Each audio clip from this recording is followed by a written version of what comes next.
El orador de orden de nuestro acto 300 años de la Universidad Central de Venezuela es don Francisco González Redondo. Es licenciado en Ciencias Matemáticas de la Universidad de Cantabria, especialista universitario en Historia de la Matemática, doctor en Filosofía de la Universidad Complutense de Madrid, doctor en Matemáticas de la Universidad Politécnica de Madrid, profesor titular de Historia de la Ciencia en la Facultad de Educación en la Universidad Complutense, donde imparte docencia desde 1989 y en la que fue secretario académico entre el 2001 y 2009. Ha escrito y coordinado más de 20 libros y más de 200 artículos, capítulos de libros, ha comisariado más de 50 exposiciones, participado en más de 80 programas de radio, impartido más de 300 conferencias y seminarios en Alemania, Dinamarca, España, Italia, México, Reino Unido, Suecia, Suiza, en líneas de investigación como cultura científica en la sociedad, grupos de investigación en neurodidáctica y ciencia y sociedad, autor entre otros de ¿Qué inventan ellos?, Ciencia e innovación en España, en Hispanotropía y el efecto von Mark, la Junta para Ampliación de Estudios y la Edad de Plata de la Ciencia Española, en Madrid y la Ciencia, un paseo por la historia 3, Madrid, en el Instituto de Estudios Madrileño, Leonardo da Vinci y Leonardo Torres Quevedo, 2 genios universales, y en el 5º centenario, Leonardo da Vinci, 4 aproximaciones al genio del Renacimiento. Con ustedes, nuestro querido profesor González Redondo. Tiene la palabra.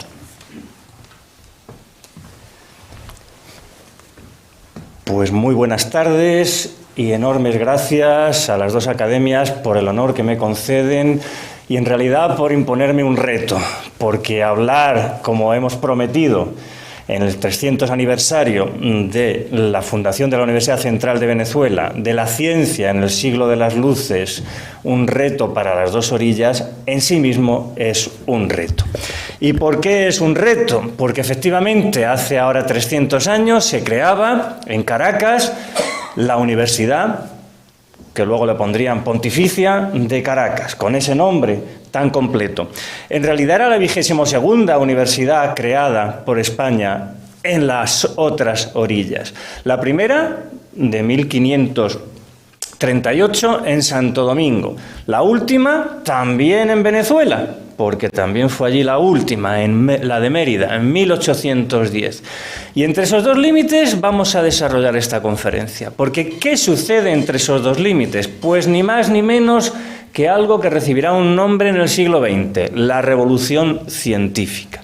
Una revolución científica que empieza en el Renacimiento, se supone, que coincide con la creación de las primeras de las universidades, y una revolución científica que termina con la creación de la última de las universidades. ¿Y qué es el Renacimiento? Diríamos que el Renacimiento es la recuperación de los clásicos. ¿Pero el Renacimiento es de verdad la recuperación de los clásicos o la constatación de que hay que ir más allá porque los clásicos están equivocados? Bueno, pues la primera demostración de que los clásicos estaban equivocados la dimos los hispanos, los españoles, cuando comprobamos que Ptolomeo había hecho unos mapas maravillosos, se siguen imprimiendo a finales del siglo XV y descubrimos que estaban equivocados. Y si Ptolomeo se equivocaba en geografía, ¿no se equivocaría en todo lo demás?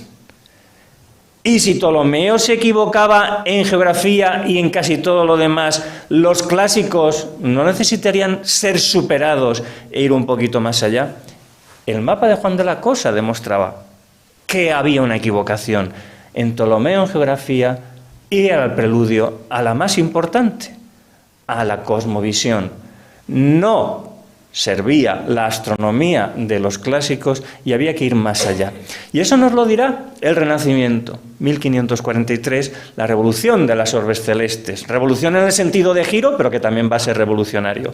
Y esto es el Renacimiento. El Renacimiento es coger a Dioscórides, el Renacimiento es coger a Galeno, efectivamente, retraducirlos si hace falta, pero ir más allá. Es que Mattioli trascienda la botánica de Dioscórides o Vesalio trascienda la anatomía de Galeno. Y por supuesto, el Renacimiento es coger la obra magna de Euclides, la síntesis de la única ciencia que va a haber en ese momento, en el siglo XV, en el siglo XVI, la matemática, pero ir un poquito más allá, porque, como vamos a ver, a Europa ha llegado alguna novedad y Europa va a aportar renacimiento porque no solo va a traducir a Euclides, y lo va a estudiar y lo va a imprimir cuando se desarrolle la imprenta.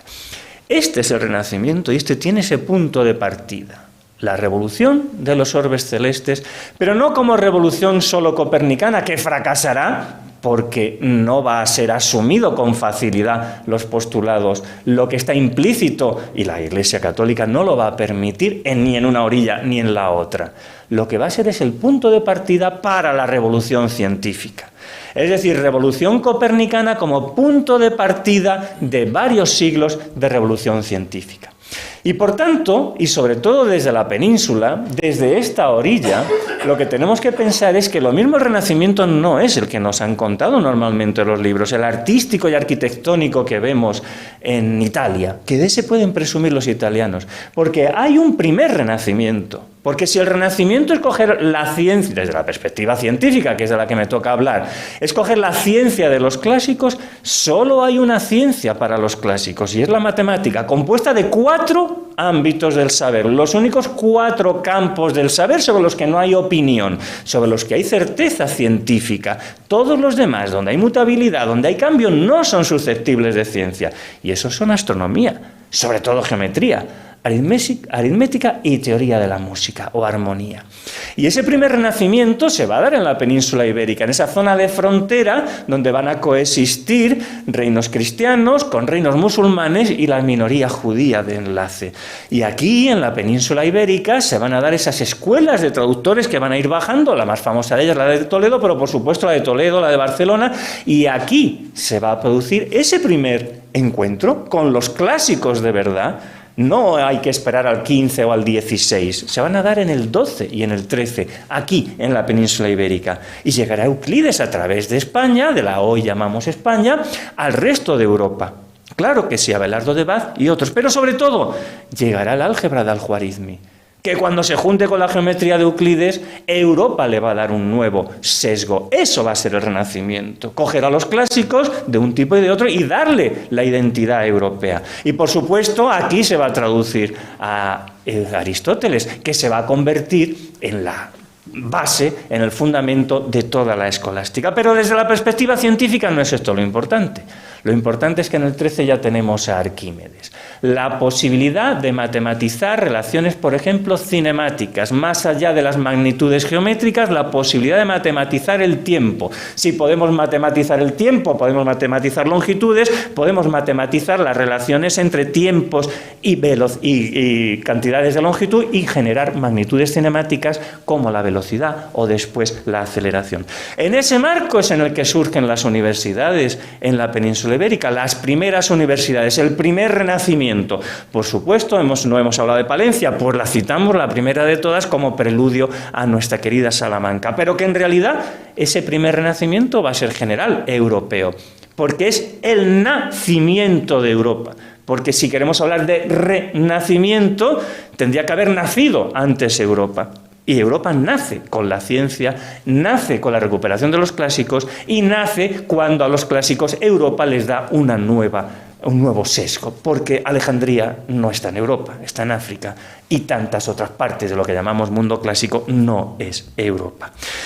Y esto es lo que va a suceder con nuestra Salamanca convertida en la primera de las universidades con ese nombre. Y este es el mundo que en Europa se va a desarrollar en este primer renacimiento. Coger la herencia de Euclides y, por ejemplo, en el Merton College de Oxford, pues darle ese nuevo sesgo. No podremos matematizar más allá, no podremos crear un quinto ámbito del saber que sea propiamente científico, no podemos crear un quinto matemata, un quinto ámbito. El de la mecánica será, pero todavía solo se está anunciando.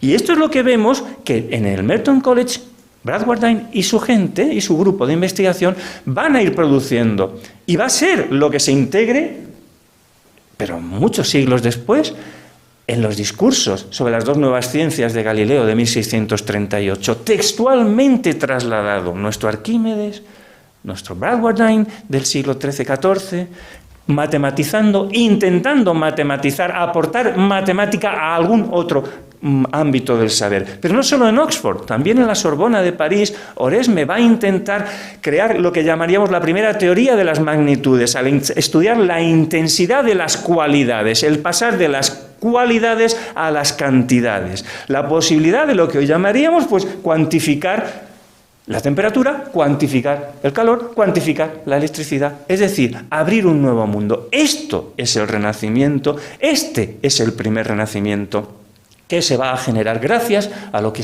ha sucedido en las traducciones de nuestras escuelas de traductores. Ya sí, con este primer Renacimiento ibérico y trasladado al resto de Europa, va a haber el segundo, el clásico, el que todos conocemos. Pero desde la perspectiva científica, ¿qué es ese Renacimiento?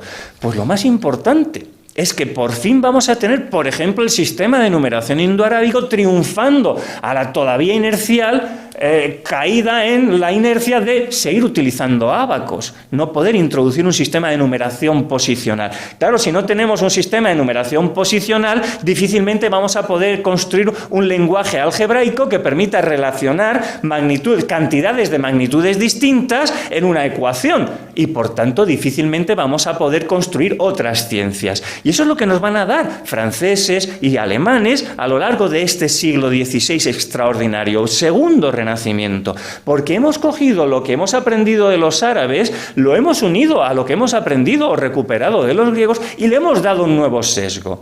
El lenguaje para la ciencia que va a ir generándose a lo largo del siglo XVI.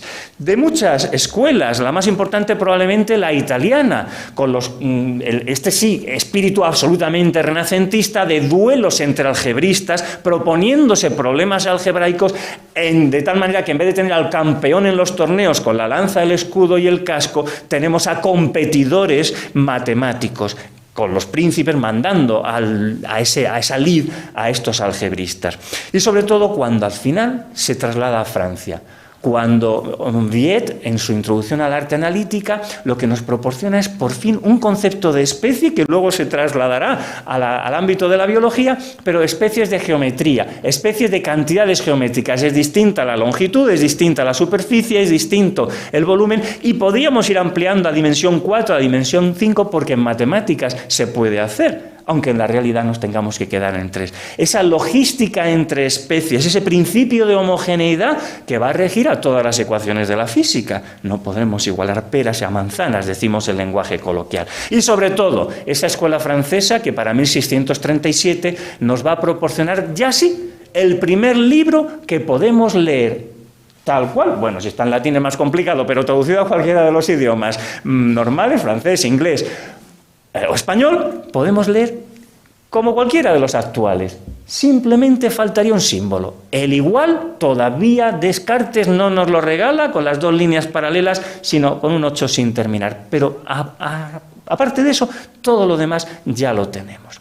Claro, con esto ya sí podemos caracterizar la revolución científica. El siglo XVII. ¿Qué sería la revolución científica en síntesis? Pues tiene 3 ámbitos.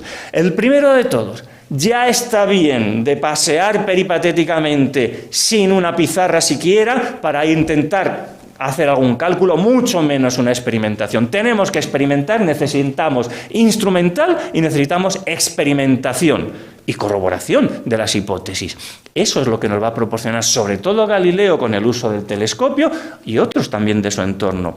Y lo que va a permitir que Francis Bacon filosofe sobre la labor de los científicos. La primera filosofía de la ciencia, si queremos ver así, no es científico, pero reflexiona sobre lo que están haciendo los científicos. Bueno, ya lo había hecho Aristóteles también sobre lo que estaban haciendo los matemáticos en su época. Y la tercera de las claves, el lenguaje. Sin un lenguaje para la ciencia no puede haber ciencia. Ya de alguna manera se intuía con Pitágoras, en el cosmos todo es número. Pero se atribuye ese postulado de matematicidad a Galileo. Dios ha escrito el universo en lenguaje matemático.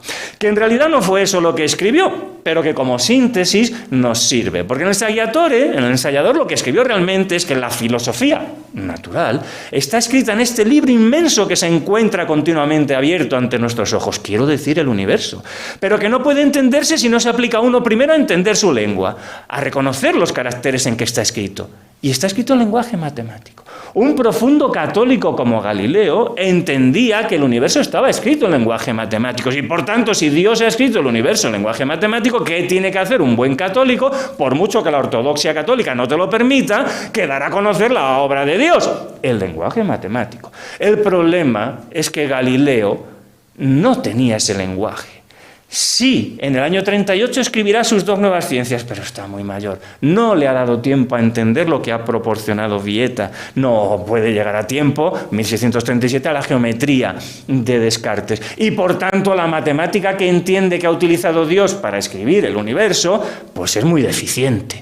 Triángulos, círculos y otras figuras geométricas sin cuyo medio es humanamente imposible entender una palabra. No Galileo. Con esto tampoco podremos entender el universo. Dios nos ha dado un lenguaje, en su caso y metafóricamente cuando uso Dios, por supuesto, pero vamos a necesitar que siga corriendo el tiempo. Vamos a necesitar el siglo XVII. Porque con este formato, con estas novedades que el siglo XVI ha ido proporcionando, este principio del XVII, el uso de la instrumentación, el uso de la metodología científica, el resto de las disciplinas se van a ir aproximando a algo que siglos después podremos considerar ciencias, porque sigue existiendo una limitación. Solo hay en el XVII 4 ciencias, los mismos 4 matématas que seguimos explicando en la Universidad de Alcalá, en la Universidad de Salamanca o en las universidades de la otra orilla, porque todavía no tenemos ninguna ciencia como tal más. Están incipientes, porque podemos recuperar, gracias a que se puede investigar otra vez el cuerpo humano, por ejemplo, redescubrir la circulación de la sangre. Y transformando el telescopio en microscopio, pero décadas después de Galileo, pues podremos estudiar, por ejemplo, esos homúnculos que vemos en el semen, o podemos estudiar células en el corcho, pero son décadas, y ya estamos a finales casi del siglo. Por supuesto, este estudio que ha hecho Vieta de las especies algebraicas de una dimensión, de 2, de 3, pues lo puede tomar un individuo tan feo, con perdón, pero es así, John Ray, para hablarnos de las especies de vegetales, las especies vegetales, y hablar de especies por primera vez referido a especies vegetales. Claro, pero no podemos decir que todavía la biología sea una ciencia, porque le queda mucho. Ciertamente lo que tenemos es alquimia, y a nadie se le puede ocurrir a principios del XVII que le llamemos ciencia a conjuros, ajos que tiramos de espaldas y palabras mágicas, búsqueda de la piedra filosofal, elixir de la eterna juventud, etc. Y lo entiende el siglo. Y Boyle, también católico, intentando compaginar ciencia y religión, pues nos regalará el químico escéptico. Por lo menos la distinción entre lo que hasta él es alquimia y lo que a partir de él podrá ser en algún momento química. Y sobre todo proporcionándonos una ley, la ley de Boyle, que luego le ponemos el segundo Mariot. Es decir, la matematización en química ya no son conjuros experimentales, son leyes matemáticas comprobables. Bueno, queda un siglo todavía para que esto se convierta en ciencias, lo que llamamos química. La geología, este siglo es magnífico. Hasta Steno, la pregunta que se hacían pues no era la correcta. ¿Cuál es el origen de las montañas? Desde Aristóteles preguntando si, claro, como el centro del universo no está exactamente donde está el centro de la Tierra, pues entonces la Tierra se cae y las montañas se caen hacia... No, así no funciona. Y lo que se pregunta Steno es algo distinto. Se hace la pregunta pertinente. ¿Tenemos que hablar de cuál es el origen de las montañas o de qué están hechas las montañas? ¿Cuáles son los materiales fósiles en el sentido de enterrados, fósil e enterrados en las montañas? Claro, esta es la pregunta pertinente que va a permitir que esta nueva ciencia se vaya convirtiendo en el 18 y en el 19 en ciencia. Pero estáis viendo que todavía no tenemos un quinto ámbito del saber. La mecánica no se ha construido. Se va a ir construyendo poquito a poco a lo largo del siglo XVII. Porque Galileo no nos da una ciencia del movimiento. nos habla de cinemática terrestre. Bueno, Kepler hablará de cinemática celeste, pero ¿dónde está el concepto de fuerza en Galileo? Todavía no existe. ¿Dónde está el concepto de tiempo como referencial? No existe. ¿Dónde está el espacio euclídeo tridimensional como espacio donde se van a suceder los fenómenos físicos? No existe todavía en Galileo. Eso estará en Newton. Claro. En 1687 todo eso nos lo regalará Newton. Por ejemplo, la edición inglesa, lo primero nos hablará... Bueno, va a decir que son definiciones, pero en el mismo sentido que no son definiciones, las no definiciones de Euclides. Tú no puedes definir los objetos primarios de tu teoría, tú no puedes definir qué es punto, no puedes definir qué es segmento, puedes asumir como objetos indefinidos y construir a partir de ellos el resto de los conceptos matemáticos. Pero bueno, notas caracterizadoras, no puedes definir cantidad de materia, puedes hablar de lo que es la cantidad de materia, pero la cantidad de materia o masa es un concepto indefinido, primario en esta teoría que llamamos mecánica. Y lo mismo va a ser el concepto de fuerza, va a ser un concepto primario en esa teoría. Bueno, pues eso nos lo regala por primera vez al modo de los elementos de Euclides, que hasta ese momento era el único libro de ciencia de verdad, y los sucesores, o traducciones o evoluciones que hiciéramos, porque era la primera vez que efectivamente un ámbito del saber, en este caso la mecánica, se construía como la primera ciencia, como la matemática. Definiciones o caracterización de los objetos primarios indefinidos. En el caso de la física necesitamos un espacio y un tiempo absolutos referenciales y seguidamente los axiomas de la teoría, las leyes, igual que en los elementos de Euclides. Y ya después vendrán los corolarios, los teoremas que iremos demostrando. Bueno, 1687, por fin tenemos un quinto matémata. Pero ya lo estáis viendo. No busquéis la ley fundamental de la dinámica en Newton, porque no la vais a encontrar. No vais a encontrar ni una sola igualdad entre medidas de las cantidades, de las magnitudes que intervienen. Solo vais a encontrar relaciones de proporcionalidad. Y así enuncia la ley fundamental, fuerza igual a masa por aceleración, que le decimos a nuestros alumnos, ¿no? El cambio de movimiento es proporcional a la fuerza motriz impresa y se hace en la dirección de la línea recta en la que se imprime esta fuerza. Sí, esto es revolucionario sin lugar a dudas, pero le queda mucho todavía, le queda mucho. Pero lo que es verdad es que nos regala algo muy importante, el sistema del mundo, el tercer libro, el funcionamiento de los planetas. Sí, son dos las teorías que están en los Principia de Newton, la dinámica del punto material y la teoría de la gravitación. Pero se encuentra Newton todavía con un problema, las órbitas no son estables. Y su matemática no es suficientemente potente todavía, porque ya lo estáis viendo, es todavía retórica, no está el álgebra, no existe el análisis del propio Newton, que no integra todavía si lo integra en otras obras, en su análisis, en confrontación con Leibniz, está en muchos tratados, pero no en su forma de expresar algebraica y analíticamente las leyes del movimiento. Claro, porque estáis esperando lo que dice el título, el siglo de las luces. Claro, un siglo de las luces que en el caso hispánico pues tiene una nueva dinastía. El tantas veces citado ya, Felipe V. Transitoriamente su hijo Luis, y vuelve a ser rey. Durante unos pocos años, Fernando. Y el siguiente rey ilustrado, Carlos. Y en este marco es en el que efectivamente estamos conmemorando los 300 años de la creación de la Universidad de Caracas. Una creación al modo e imagen y semejanza de la de Salamanca. Tan es así que va a ser un reto, porque cuando se crea, las cátedras que se crean tienen poco que ver con el mundo que estoy comentando. Y no podía ser de otra manera, porque en las universidades de una y de otra orilla, las cátedras de esa época pues eran de teología, moral, de leyes.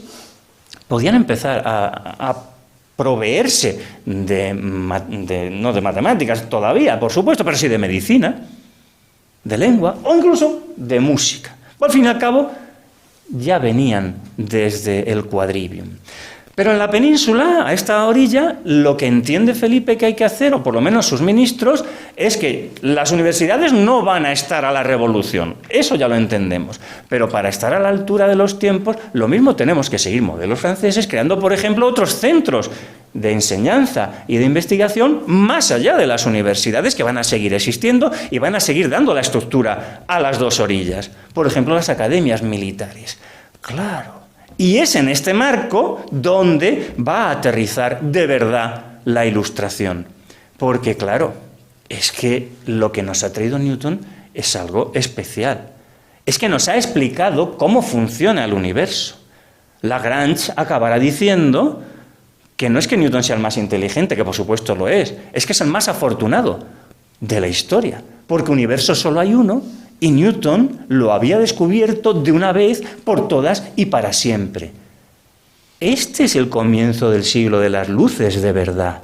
La posibilidad de que los humanos, porque no tendría por qué ser único Isaac Newton, pueden encontrar esa obra, que algunos siguen diciendo la obra de Dios, y explicarla matemáticamente. Porque eso es lo que nos ha regalado en el sistema del mundo Newton. La explicación matemática de la obra creacional, quien quiera verlo así, de Dios, de este mundo. Y claro, bueno, aquí no se ve bien, la cuestión que tenemos que ver es quién tiene razón en este momento. El continente es cartesiano, que casa bastante bien, los jesuitas lo han conseguido, que case con la visión cristiana, todavía. Mira que Descartes, pero bueno, lo han conseguido. Y Descartes considera que el mundo no es exactamente esférico, sino que está achatado en el ecuador. Y esa es la visión continental que todavía se puede aceptar, aceptablemente.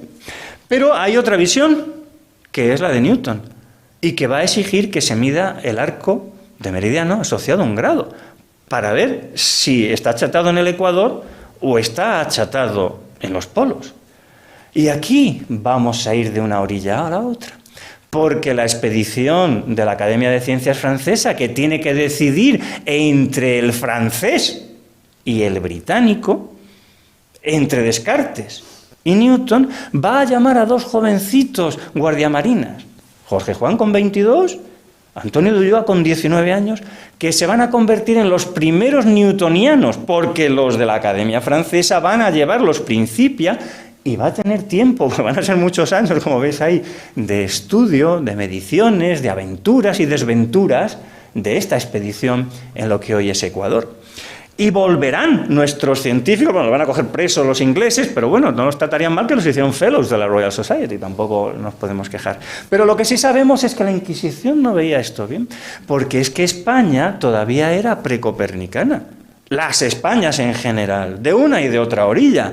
¿Cómo íbamos a aceptar la revolución que significaba la explicación matemática del universo por parte de Newton si no podíamos aceptar en los territorios de una y otra orilla que no estaba la Tierra en el centro de lo que llamamos sistema solar, sino que era sistema solar y que lo que estaba en el centro era precisamente el Sol?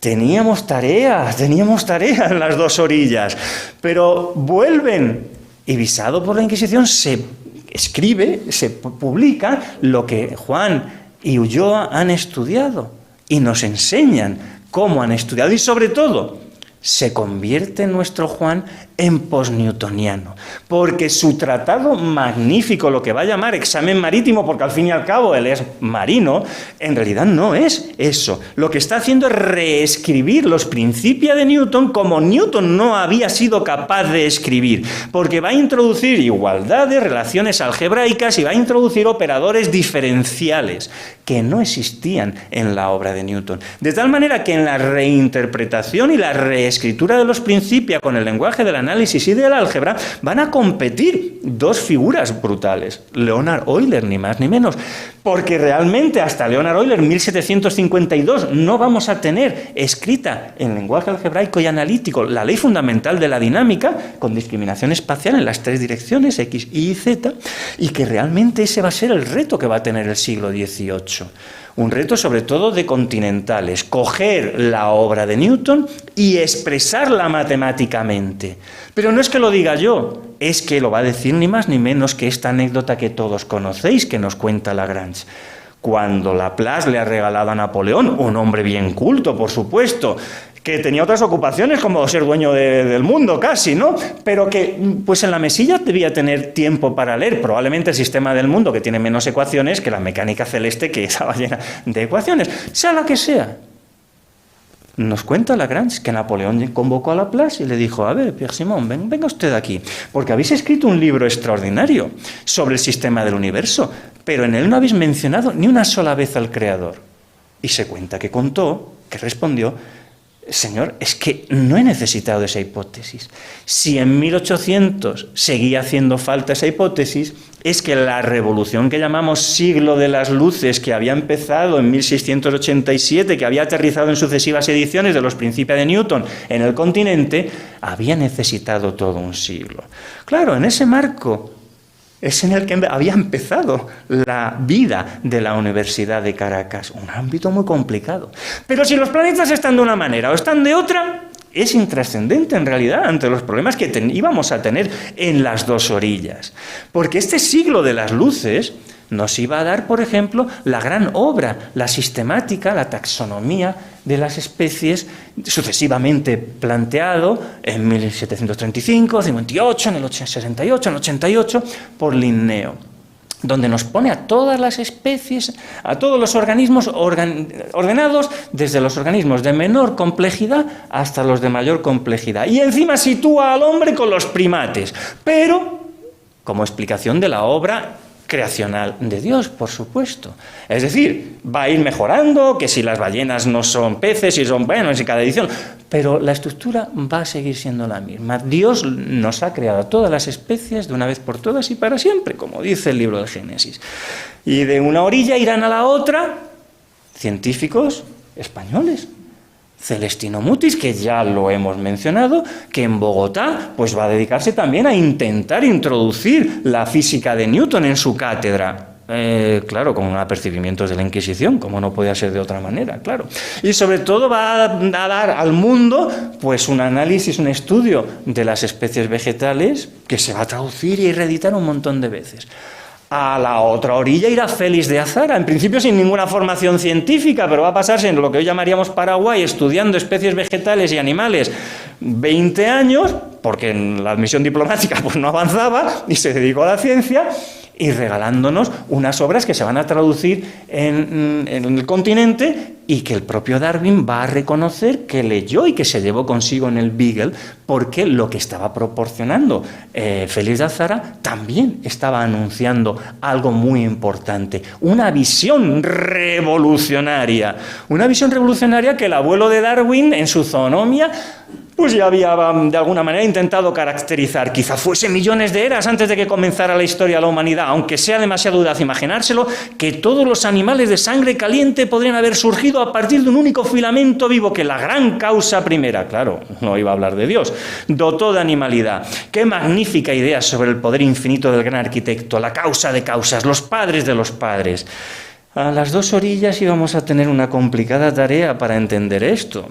Y algunos intentaron explicarlos. Félix de Azara no dio los mecanismos, la explicación científica de lo que llamamos evolución.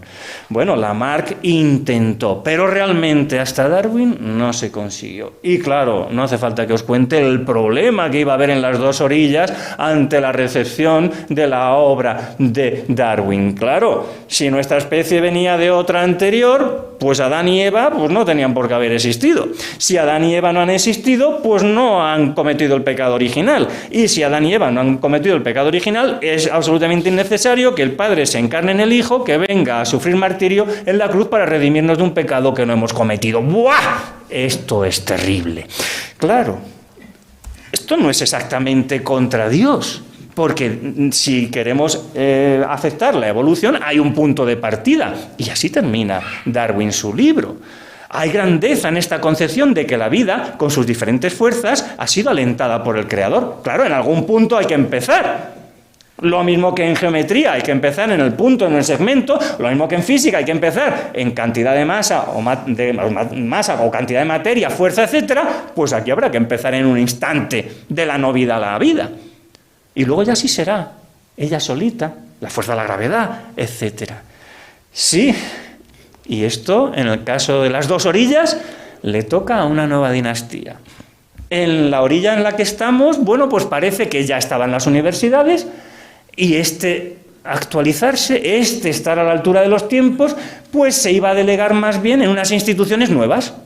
Las academias militares, luego habrá de artillería, vendrá Proust y otros ilustrados franceses, y que en el caso de la otra orilla, pues le va a corresponder a las que hay, que son las universidades. En concreto, la vuestra, la que estamos conmemorando hoy, los 300 años de su creación. Y como estáis viendo, aunque lo he contado muy deprisa porque el tiempo estipulado es el que es y no me quería pasar, efectivamente, en ese momento, 1521, de y para las dos orillas hay un reto. Un reto que nos ha permitido, al superarlo, llegar hoy al siglo XXI. Muchas gracias.